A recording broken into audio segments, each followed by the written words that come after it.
Hi, I'm Nick. And I'm Sam. And welcome to Tiny Table Talks. We are really big fans of the show Parks and Rec, as highlighted by this shirt and this sticker and the Parks and Rec Funkos that are to the left or the right. I don't know which way this is going to mirror. Now, have you ever seen the show Parks and Rec? It's based on a government bureaucrat, Leslie Knope. She would do anything for anyone or anything for her city. So if you know the show, you already know how Leslie Knope ends up in the very end, but we're not going to spoil anything.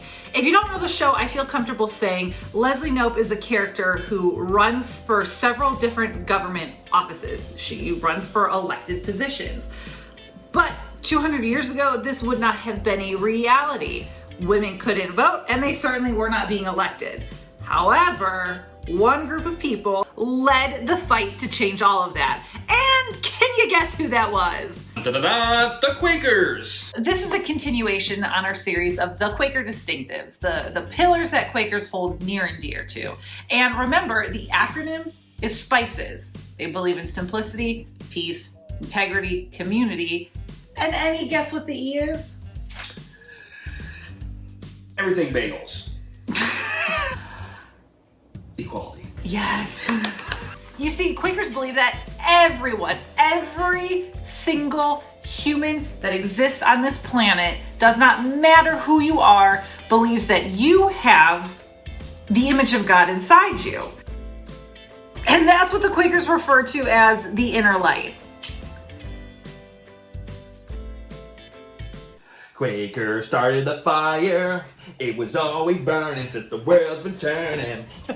And because of this belief in the inner light, this idea that everyone is equal, it caused Quakers to be on the front and the leading edge of what we would say now is social justice reform. They're abolitionists, they're women rights activists, and they're also prison reform activists, and much more. In fact, the Quakers were the first corporate body in England and North America to fully condemn slavery. And maybe right now is the time that we look back at our Quaker roots, and we see the history that was made because of those who stood up for those that don't have a voice and the injustices that are happening during their time.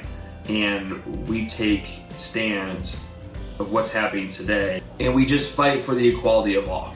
So on a funny note, you could thank Quakers for Leslie Knope, but on a serious note, like Nick said, perhaps now we are on the cusp of another era of civil rights and justice reform. And again, like Nick said, how beautiful would it be if Quakers again took up that mantle to be agents of change, recognizing equality for all.